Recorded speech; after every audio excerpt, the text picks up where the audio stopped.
Well, there have been repeated statements and orders by the Supreme Court on the issue of electoral bonds.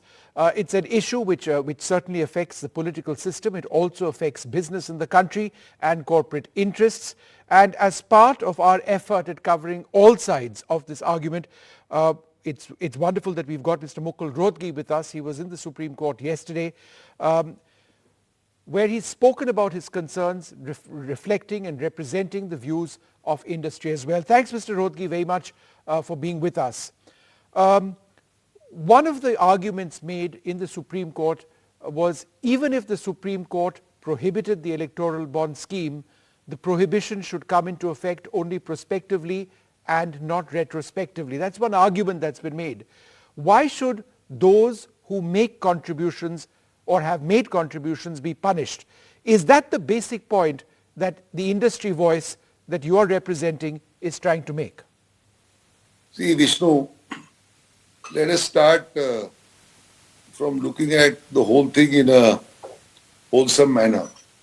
Now, the industry is an important part of a nation's economy.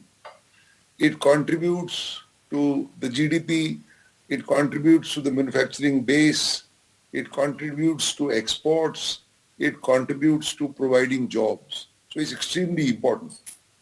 Now, when you have a scheme like this, which is backed by a sovereign guarantee, and people are invited to partake in that scheme, now it's one thing to say that, there is a case pending and there is some uncertainty. But the most important thing is that no industry, either by name or individuals or even what is called in law in a representative capacity, was ever made a party to this case. So the case proceeded between the PIL petitioners on the one hand and the central government on the other hand. The SBI came in much later. So there was no real representation from another important stakeholder, namely the purchaser. Yeah. It is elementary that any judgment which is delivered must consider the stakeholder, all the stakeholders, the different divisions of stakeholders, the different compartments before you render a judgment. That's number one, which was not done. That was my grief. Number two, what are people supposed to do? It takes 5 years or 7 years for a court to give verdict. People have partaken in that scheme. It has a sovereign guarantee. And suddenly they are told, no, now everything will become open. The idea was to have secrecy in order to, root out black money. That was the idea of the scheme. Now the scheme may be good, the scheme may be bad. The Supreme Court has the power to make its decision prospective. This power is only with the Supreme Court. Yes. It is not with any other court. The Supreme Court has done it innumerable times in the past. It's not normally done, but it can be done so as to settle all kinds of claims. That is what should have been done. And finally, let me tell you, when the names are out, that's the first thing which was a breach of secrecy, but assume that the names are out. So the names of the donors and the names of the receivers are out, which is fine. Now the question is, if you match a donor with the recipient, now if I have given money to a party in a state, which is the ruling party, the opposition may be in another state as the ruling party, etc., etc. I am not taking names. Obviously, there is a chance of victimization. I mean, if somebody comes to know that I have paid a party 1 rupee and I have not paid any party, even 10 paisa to the other party is going to say that if we are in power in some state or if we come to power, we are going to, take you to task. So this aspect of victimization is possible. I'm not saying it will happen. And secondly, it also gives rise to unscrupulous elements trying to take advantage. And let me remind you, Vishnu, in the black money case, which is called Ram Jethmalani's matter, where he himself was the petitioner, the argument was that all persons who have bank accounts overseas should be made public because by and large they'll be fraudulent accounts. The Supreme Court said no. A lot of people are entitled to privacy. They may have genuine accounts. I mean, today you can have an account abroad, which is allowed. So idea is to have a balance between privacy and transparency. Now, this balance, according to me, was kind of tilted and willy-nilly It has caught people unaware, and they will now be subject. Let me warn you, not only of this linking is one thing which will happen now by virtue of the Supreme Court's verdict, Yeah. but will willy-nilly face litigation, unscrupulous elements making demands, or maybe some kind of victimization in future, and this issue will not end. Sure. And it is going to put people on the back foot. What should people do? What should they believe? Should they believe the government? If they don't believe the government, no scheme will work, whether it is this scheme or bearer bond scheme or PM cares or whatever it is. Sure. Therefore, according to me, the court should have struck a balance and should have made it prospective, as you said in the beginning. But sir, on the other hand, the Supreme Court in its original order said, and I quote, political contributions give a seat at the table to the contributor. This access also translates into influence over policy making. In other words, sir, if I were to pay you money, I expect you to do something for me. Therefore, shouldn't the voter get to know who is paying political parties? Why oppose this? So Vishnu, I agree with you, but the industry and the donors are caught between the devil and the deep sea. See, it's a battle between the PIL chaps and the government and those who bat for transparency over secrecy. Fine, let that go on.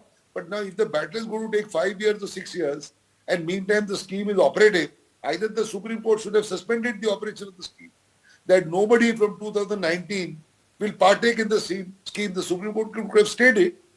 The Supreme Court allowed it to function. People were making contributions. There's no point saying that you make a contribution, but I'll decide after 5 years or 7 years, and then retrospectively, your rights will be unsettled.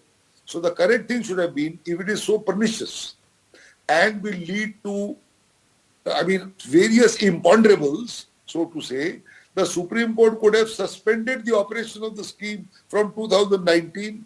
Only it was launched in 18. 19, an interim order was made.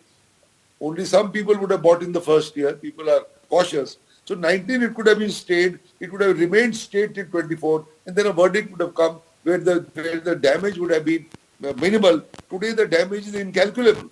No, and that's my next question to you. When you say the damage is incalculable, do you believe that the full revelation, when it appears perhaps on Thursday or by Friday morning, will result in PIL after PIL and companies being chased and allegations and accusations being made?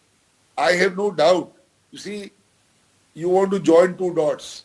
Even if the dots are not capable of being joined, as I told you, who is to stop an unscrupulous chap filing a PIL? Large number of PILs are bogus, they are motivated. Let me tell you that. That's what I face every day. And large amount of time of the court is wasted in these fake PILs where people want to settle scores. So, suppose I have given money to a party, and suppose I get a clearance to put up a factory after 3 months or 6 months. It may or may not be, a consequence of that. But it will certainly be argued, look, there's a straight quid pro quo. You gave money on December 1 and you got clearance to put up a factory on March 1. So it's a case of corruption. Corruption means Prevention of Corruption Act. So let there be an inquiry as to which is the authority in the government which did it, which government, this which hunt will go on, and let there be a criminal case against these kind of people. So it's going to create havoc. So, transparency by itself cannot lead to a situation where it's going to create havoc. And ultimately, Vishnu, this pushes back the economy. We have foreign investors. It's not only domestic industry. There are huge number of foreign investors who have tied up with Indian companies. They are JVs of thousands of crores manufacturing very critical items, including, let's say, items for the military. I am doing cases in the Supreme Court for supply of military items and in some other context. These are very critical aspects. What are you going to tell a foreign investor? Oh, you have invested, but in the company gave 1 crore as donation. Now the whole as I say, chitta khulega, and then you please go on facing for the next 10 years. That is, completely unacceptable. What some political parties have done, for example, the DMK, is that they've actually openly disclosed, saying that, look, this is the funding which I got from X, Y, and Z. Do you believe that How would you react to that now No, taking let place me tell even you, before Vishnu, this order? if the scheme was to maintain this secrecy in order to root out black money, which was the object, right? If this was so, then everybody should have kept it under wraps. Money comes in the form of white money. It roots out black money. The party concerned gets money, puts in a bank account. Money comes into the system. So it's a win-win for all. Therefore, nobody should have, disclosed it.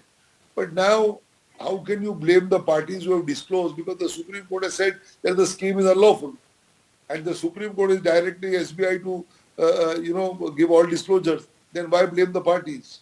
I mean, now it's all in the open, fun for all. One final question, and this is more of a legal point. Yesterday, the Chief Justice said, and I quote, "The SBI's attitude seems to be, you tell us what to disclose, we will disclose. That does not seem to be fair. When we say all details, it includes all conceivable details, all conceivable data." Do you sense, sir, that there was some sort of resistance from the SBI despite the orders of the Supreme Court? And I ask this from a legal standpoint. I know the side you're representing.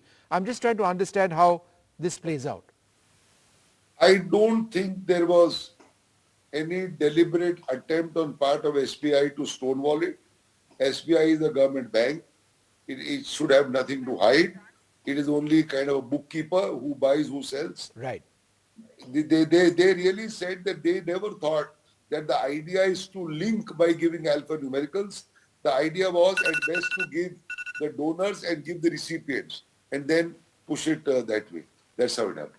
All right, Mr. Rohtagi, thanks very much for speaking to us, Thank explaining you. your concerns in this particular case. Thanks very much indeed.